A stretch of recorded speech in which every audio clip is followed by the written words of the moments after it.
پھر آپ کو ایک دفعہ بھی جہنم میں جانے کی ضرورت نہیں، بے شک آپ کے پچھلے اعمال بھی ٹھیک نہیں، توبہ کر کے دیکھیں۔ اس کے بعد جو اگلا ہمارا موضوع آتا ہے اس کے بارے میں بہت سے جھگڑے ہوتے ہیں، بہت سے یعنی لوگ اس کے اوپر بات کرتے ہیں، وہ یعنی یہ ہے کہ جب فتنوں کا دور ہوگا، یعنی فتنوں کے دور میں تفرقہ بازی عام ہو جائے گی، یعنی فرقے ہو جائیں گے، تفرقے پڑ جائیں گے مسلمانوں میں۔ تو آپ صلی اللہ علیہ وسلم کی حدیث ہے، یہودیوں کے 71 فرقے ہوئے، عیسائیوں کے 72 فرقے ہوئے، اور میری امت کے 73 فرقے ہوں گے، جن میں سے ایک جنتی ہوگا، باقی 72 جہنم میں جائیں گے۔ یہ حدیث میں یہ اس چیز کا بھی ذکر ہے کہ یہودیوں کے 71 فرقے ہوں گے، ایک جنت میں جائے گا، باقی 70 جہنم میں جائیں گے۔ عیسائیوں کے 72 فرقے ہوں گے، ایک جنت میں جائے گا اور 71 جہنم میں جائیں گے، اور مسلمانوں کے لیے 71 فرقے ہوں گے اور 73 فرقے ہوں گے اور 72 جہنم میں جائیں گے۔ تو اس کے بارے میں یہ ہے کہ عیسائیوں کے بارے میں بھی یہ فرمایا گیا اور یہودیوں کے بارے میں بھی یہ فرمایا گیا کہ اب یہ بہت سے کہیں گے کہ وہ تو مشرک ہیں، ان کا فرقہ کیوں جنت میں جائے گا؟ وہ اس فرقے کی بات ہے جو اس دور کی بات ہے جب ان کا دین حق پہ تھا، کیونکہ اب انہوں نے اپنے دین میں بہت ساری تبدیلیاں کر دی ہیں، اس کے بعد اب ان کا دین ٹھیک نہیں رہا۔ یہ وہی بات ہے کہ جیسے آج ہمارے دین کے ساتھ کیا جا رہا ہے، اس میں بدعت کی جا رہی ہے۔ تو اللہ تعالیٰ نے پہلے جو دین، بہت سے دین آئے، دین ایک ہی تھا، اسلام، لیکن یہ ہے کہ اس کے ٹائپس بہت زیادہ تھی، مطلب طریقے بہت زیادہ تھے، کہ مطلب 1,24,000 انبیاء آئے، جس میں سے آخری نبی ہمارے پیارے نبی حضرت محمد صلی اللہ علیہ وسلم تھے۔ تو اللہ تعالیٰ نے مطلب مختلف انبیاء مبعوث فرمائے، اب ان کا مقصد اسلام ہی تھا، اسلام۔ تو اب جب ایک دین آیا اس سے لوگ پیچھے ہٹنے لگ گئے، تو اللہ تعالیٰ نے دوسرے نبی کو بھیجا ان کی ہدایت کے لیے۔ اس طرح بہت سی قوموں پر بہت سے ڈفرینٹ انبیاء کرام آئے۔ تو اللہ تعالیٰ نے مطلب ایسے چینج کیا، جیسے پہلے یہودیت تھی، تو پھر مطلب اس کے بعد عیسائیت آئی، اب اسلام ہے۔ تو اب اس کے بعد تو آخری نبی آ گئے، اب اللہ تعالیٰ مطلب اب تو دین مکمل ہو گیا نا، نبوت اب اس کے بعد کوئی، اب اس کے بعد نبوت نہیں آئے گی، تو اس کے بعد پھر کسی اور دین کا کنسیپٹ بھی نہیں ہوگا۔ تو پھر ان میں پہلے جب لوگوں نے بدعت کی تو نئے نبی آئے اور نئی تعلیمات لے کے آئے، لیکن اب جب نئے نبی نہیں آئیں گے تو نئی تعلیم بھی نہیں آئے گی، تو اب پھر اس کا ایک ہی حل ہے، علماء کرام۔ تو علماء کرام ہمیں صحیح دین سکھائیں۔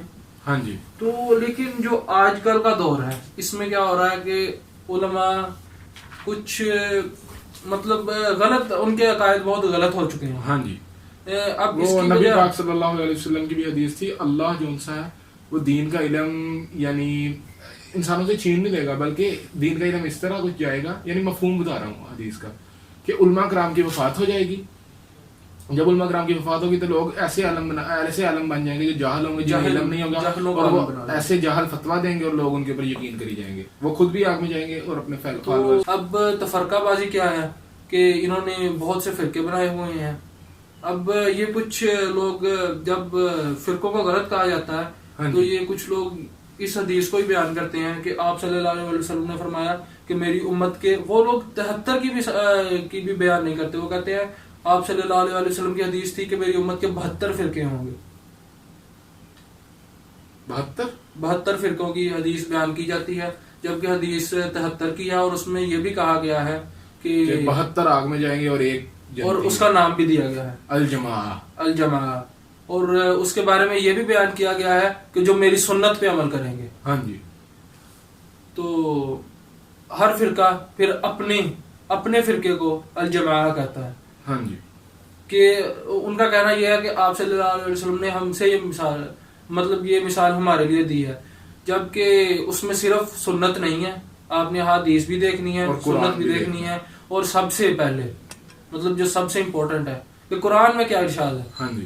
تو قرآن تفرقہ بازی کو حرام قرار دیتا ہے، وہ قرآن پاک میں آیات بھی ہیں۔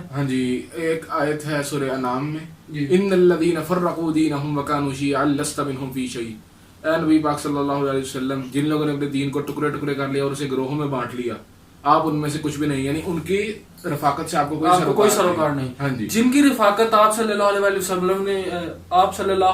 وسلم نے نہیں کرنی, ہاں جی, تو پھر ان کے پلے تو کچھ نہیں رہ گیا. یہی بات ہے. تو پھر تو وہ امتی سے بھی نکل گئے نا. ہاں جی, کہ امت مسلمہ کون ہے؟ مسلمان. جو امت مسلمہ, امت وہ کس کی امت ہے؟ حضرت محمد صلی اللہ علیہ وآلہ وسلم کی امت ہے. تو جب آپ صلی اللہ علیہ وسلم نے ان کی رفاقت نہیں کرنی تو وہ امتی بھی نہیں ہے. تو اس میں ہم کسی کو ایسے کھلے عام ہم یہ نہیں کہہ سکتے کہ وہ جہنمی ہے یا وہ کافر ہے یا وہ مسلمان نہیں ہے, کیونکہ یہ بھی حدیث ہے کہ اگر آپ نے کسی کو غیر مسلم ہونے کا فتویٰ دیا اور اگر وہ نہیں ہے تو آپ کی طرف فتویٰ لوٹ آئے گا. ہم صرف یہی کہہ سکتے ہیں کہ یہ چیز غلط ہے, فرقہ بازی غلط ہے, اس کو ترک کر دیا جائے. ہاں جی, اور صحیح رستے کی طرف آیا جائے, مطلب صحیح رستہ چنیں جو احادیث میں لکھا ہے اور سب سے بڑھ کے جو قرآن پاک میں لکھا ہے. اور قرآن پاک میں یہ بھی تو ہے نا, وَاعْتَصِمُوا بِحَبْلِ اللَّهِ جَمِيعًا وَلَا تَفَرَّقُوا, اور اللہ کی رسی کو زور سے مضبوطی سے تھام لو اور تفرقے میں مت پڑو. اور اس بارے میں اگر ہم دیکھا جائے تو اللہ کی رسی کیا ہے؟ آپ اللہ کی رسی قرآن پاک اور جو تعلیمات حضرت محمد صلی اللہ علیہ وآلہ وسلم نے ہمیں دی ہیں. اللہ تعالیٰ نے قرآن پاک نازل کیا, ہاں جی, لیکن اب دیکھیں اتنا قرآن پاک ہے جو ہم سب کے گھروں میں پڑھا ہوا ہے, ہم اس کو نہیں پڑھتے. تو پھر اگر اللہ تعالیٰ ہر بات قرآن پاک میں ایکسپلین کرنے لگ جاتے تو وہ قرآن پاک بہت وسیع ہو جاتا. ہاں جی, اور پھر جو ہم جس کو اتنے کو نہیں پڑھتے, اتنا ہم نے کیسے پڑھنا تھا؟ نہیں, پھر اللہ تعالیٰ نے پڑھتے بھی ہے نا, تو ہم صرف عربی پڑھتے ہیں. عربی قرآن پاک کا حق ہے کہ اسے سمجھ کے پڑھا جائے. اللہ تعالیٰ خود قرآن پاک میں کہتے ہیں افلا یتدبرون القرآن, کیا تم قرآن پاک پہ تدبر نہیں کرتے؟ قرآن پاک کے اوپر تدبر کرنا چاہیے, اس پر سوچیں. اس میں اصل بات لکھی کیا ہے؟ صرف آیت کو نہیں دیکھنا, صرف ایک آیت کو بھی نہیں دیکھنا, ترجمے کو دیکھیں اس کا بیک گراؤنڈ کیا ہے اور اس کے بعد نتیجہ کیا آیا. تو اللہ تعالیٰ نے جب یہ کتاب نازل کی تو اب اس میں اس کو کہا جاتا ہے علم کا سمندر, لیکن اس کو سمجھانے کے لیے کوئی چاہیے تھا. احادیث کا رجوع ہم کرتے ہیں جی, وہ اس کے لیے ہم احادیث کی طرف رجوع کرتے ہیں. حضرت محمد صلی اللہ علیہ وسلم, انبیاء کرام علیہ السلام, ان کو مبعوث فرمانے کا مقصد یہی تھا کہ اللہ تعالیٰ کی تعلیمات, اللہ تعالیٰ نے اپنی تعلیمات خود بھی دے سکتا تھا, لیکن وہ جیسے قرآن پاک میں اللہ تعالیٰ نے خود اپنی تعلیمات دی ہیں, لیکن اس کو سمجھانے کے لیے جیسے ہمارا سلیبس ہوتا ہے تو ایک ٹیچر ہمیں دیا جاتا ہے, ہم خود بھی سلیبس پڑھ سکتے ہیں لیکن ٹیچر کے بغیر اسے سمجھ نہیں سکتے. تو وہ ہمیں اسی طرح میں یہ کہتا ہوتا ہوں کہ اپنے آپ کو نا کسی فرقے کے نام سے نہیں پکارنا چاہیے, اپنے آپ کو صرف مسلمان کہنا چاہیے. امت مسلمان نہیں, مسلمان بھی یعنی اس طرح مسلمان ہیں اور ہم مسلمان ہیں. مسلم کا اصلی لفظ جو ہے نا وہ لکھنا اس سے مسلم, سر خم کر دینے والا, یعنی اپنا سر کسی کے سامنے جھکا دینے والا. مسلم جو ہے نا وہ اللہ کے سامنے اپنا سر خم کر دیتا ہے اور صرف اللہ کے حکم کی پیروی کرتا ہے. سورہ حج کے اینڈ والی آیت میں لکھا ہے ملت ابیکم ابراہیم, تمہارے باپ ابراہیم کی ملت ہے. هو سماکم المسلمین, اس نے نام تمہیں دیا مسلم کا, مسلمان. یعنی اللہ تعالیٰ نے ہمیں خود قرآن پاک میں مسلمانوں کا نام دیا ہے, تو ہم کیوں تو فرقے میں پڑے. تو فتاش بھائی, جو ہمارا آگے یعنی جو ہے فتنوں کے دور کے بارے میں, وہ یہ ہے کہ فتنوں کے دور میں عورتیں باریک لباس پہنیں گی. اس کے بارے میں آپ کیا کہیں گے؟ عورتیں باریک لباس پہنیں گی. آج کل ہم دیکھتے ہیں ہماری مسلمان بہنیں, ہاں جی, ان میں مطلب اس طرح کا ہے. اب ہماری تو یہ نا روایت بن چکی ہے, ہاں جی, کہ دوپٹہ تو لینا, لیکن وہ دوپٹہ کس طرح کا ہے جسے کہتے ہیں نیٹ, جس میں بال نظر آتے ہیں. ہاں جی, بال ڈھانپنے کا حکم واضح نظر آتا ہے. ہاں جی, دوپٹے کا مطلب یہ نہیں ہے کہ سر کے اوپر کوئی چیز ہو, دوپٹے کا مطلب پردہ ہے کہ بال آپ کے نہ نظر آئے. اس کے علاوہ باریک لباس, ہمارا ملک تو اب پاکستان ہے, کیا کہا جاتا ہے اسے, اسلامی جمہوریہ پاکستان. تو باہر کی تو باتیں چھوڑ دیں, ہمارا ملک پاکستان, اسلام جو اسلام کے نام پہ ہی آزاد ہوا, اس میں اتنی غلط اتنی فحاشی. اب ہر ایک کے گھر میں ٹی وی ہے.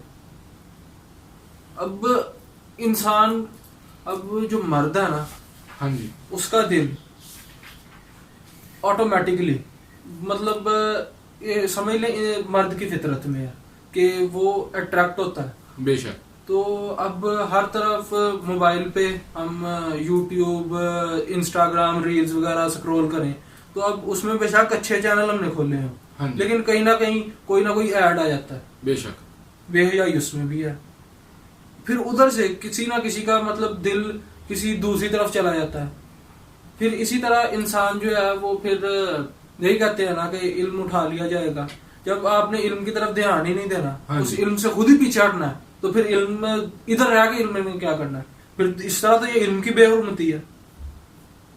تو علم میں تو خود بخود بھی پھر جانا ہے. جی علم پھر خود بخود جا رہا ہے. تو جہاں تک لباس کی بات ہے تو صرف یہی بات میں کہہ رہا تھا، جس طرح صرف دوپٹے کا ہے تو صرف دوپٹہ نہیں کہ جس میں سے بال نظر آ رہے ہیں. تو ایک اور یہ ہے کہ میں جنہیں استاد مانتا ہوں ڈاکٹر اسرار صاحب، ہاں جی، انہوں نے اس بارے میں رحمۃ اللہ علیہ انہوں نے اس بارے میں ذکر کیا تھا. وہ اب واضح الفاظ تو ان کے مجھے نہیں یاد، لیکن ان کی بات کا مفہوم میں بتا دیتا ہوں کہ عورتیں لباس پہنتی ہیں، ڈھکتی ہیں اپنے آپ کو. ہاں جی، فرض کریں ایک عورت ہے، اس نے کوٹ پہنا ہے، اس نے فرض کریں ادھر تک بازو پہنے ہیں، فل سلیوز بازو، اس نے شرٹ پہنی ہے، اس نے جینز پہنی ہے، لیکن وہ تنگ ہے. اب اس میں صرف جسم کا نظر آنا نہیں ہے، اس لباس میں باریک سے بھی مراد یہ ہے کہ جس میں سے جسم نظر آتا ہے، لیکن آپ نے صرف یہ نہیں دیکھنا کہ جس میں سے جسم نظر آ رہا ہے. جسم کو ڈھکنے سے مراد یہ ہے کہ جسم ظاہر نہ ہو، باڈی شیپ اس میں وہ نظر نہ آئے، جسم ظاہر نہ ہو کہ باڈی ہے کس طرح کی. اصل میں اب ابایا کی کہیں دیکھ لیں گے آپ نا، کہیں ایڈز وغیرہ چلیں گے، اس میں وہ انہوں نے جان بوجھ کے، یہ بہت بڑی سازش ہے مسلمانوں کو ان کے دین سے دور لے کے جانے کی. اب عورتوں کو ماڈلز لائیں گے، ان کو بہت تنگ ابایا بھی پہنائیں گے جس میں مطلب ان کا جسم ظاہر ہو رہا ہوگا. میں یہ نہیں کہتا نظر آ رہا ہوگا، ظاہر ہو رہا ہوگا، ظاہر ہونا اور مراد ہے. تو پھر وہ ابایا بھی کسی کام کا نہیں. بے شک آپ نے صرف ادھر تک چھوڑیں، آپ نے انگلیاں بھی ڈھکی ہوں، پاؤں کے انگوٹھے تک آپ ڈھکے ہوں، لیکن جب تک آپ کا جسم ظاہر ہو رہا ہے وہ پردہ نہیں ہے. اگلا ٹاپک ہمارا یہ تھا کہ یہ ہمارا لاسٹ ٹاپک ہے جی، وہ یہ ہے کہ یعنی ظالم حکمران ہمارے اوپر مسلط کر دیے جائیں گے. تو یہ سچ ہوتا ہوا میرے خیال سے نظر آ رہا ہے. بالکل نظر آ رہا ہے. نااہل حکمران ہمارے اوپر آ جائیں گے، یعنی جو حکومت کے اہل نہ ہوں گے. تو اپنے ملک میں اس کے کتنی مثالیں ہیں. اب ہم کسی پارٹی کا نام بھی نہیں لیں گے کہ ہم اس کی طرف ہیں، یا کسی پارٹی کا نام بھی نہیں لیں گے کہ ہم اس کے باطل ہیں. لیکن یہ دیکھیں کہ یہ تو اب صاف صاف نظر آ رہا ہے. اب جس ڈائریکشن میں ہمارا ملک جا رہا ہے نا، وہ اب عنقریب ہمیں تو ایسا ہی لگتا ہے کہ اللہ نہ کرے کہ مطلب ہم ایسا چاہیں گے تو نہیں، لیکن آپ کو نہیں لگتا کہ حالات وہی ہو رہے ہیں جو بر صغیر کے ساتھ ہوئے تھے. بے شک برطانیہ نے بر صغیر پہ کس طرح قبضہ کیا تھا. برطانیہ نے ادھر اپنا کاروبار شروع کیا، تجارت شروع کی، اپنی کمپنیاں لگائیں. ایسٹ انڈیا کمپنی بہت بڑی کمپنی تھی، لیکن اس کا مقصد بہت بڑا تھا. انہوں نے ادھر جائیدادیں وغیرہ خریدنی شروع کی، اپنی رہائش بنائی، اور آہستہ آہستہ تب بھی کیا ہوا تھا، نااہل حکمران تھے جنہوں نے ان کے ساتھ معاہدہ کر لیا، خود اپنی عیاشی کے لیے انہوں نے عوام کو ڈال دیا. حکومت کیا کر رہی ہے، اپنے بہت سے جو ہیں سمجھ لیں جو ہمارے قیمتی سرمایہ جات ہیں ان کو انہوں نے بیچنا شروع کر دیا دوسرے ممالک کو. اب وہ آہستہ آہستہ ان کی یہی کوشش ہے. یہ جو خطہ تھا بر صغیر کا، اسے کہا جاتا تھا سونے کی چڑیا، کیونکہ ادھر قدرتی وسائل بہت زیادہ ہیں. بے شک، اور ان کو اسی کے اوپر قدرت چاہیے. تو عنقریب نعوذ باللہ اللہ نہ کرے، لیکن حالات اسی طرف جا رہے ہیں. ہمیں تو ایسا ہی نظر آ رہا ہے. اور تب بھی وہ حکمرانوں کی وجہ سے ہی ہوا تھا، اور اللہ ہمیں اچھا حکمران عطا کرے. تو فتاش بھائی ایک اور نبی پاک صلی اللہ علیہ وآلہ وسلم کی حدیث کا ذکر کرنا تھا. اس میں یہ تھا کہ جو آنے والا دور ہے وہ اب کے دور سے بھی برا ہوگا، یعنی اور زیادہ فتنے ہوں گے. تو میں یہ اپنے دور والوں سے بھی کہنا چاہتا ہوں کہ ابھی پارٹی ختم نہیں ہوئی، ابھی آنے والا دور میں اس سے بھی زیادہ فتنے ہوں گے. تو ابھی اپنے آپ کو کس لیں، ابھی تیار ہو جائیں، یعنی بیکم گیئرڈ اپ، یعنی ابھی اپنے ویپن تیار کر لیں، نہیں تو بعد میں موقع نہیں ملے گا. کوئی بات ہے نا، ابھی علماء زندہ ہیں، مطلب ابھی بھی ہمارے اندر ایمان موجود ہے. ہاں جی، لیکن اسی کو پھر احادیث میں علماء کی وفات بھی کہا گیا ہے کہ آگے جا کر جو صحیح علماء ہیں وہ ختم ہو جائیں گے بے شک. تو پھر فتاش بھائی اب انشاءاللہ ہم اگلے پارٹ میں مل لیتے ہیں, وہ قیامت کے بارے میں ہوگا. جی چلیں پھر فی امان اللہ. السلام علیکم ورحمۃ اللہ وبرکاتہ. السلام.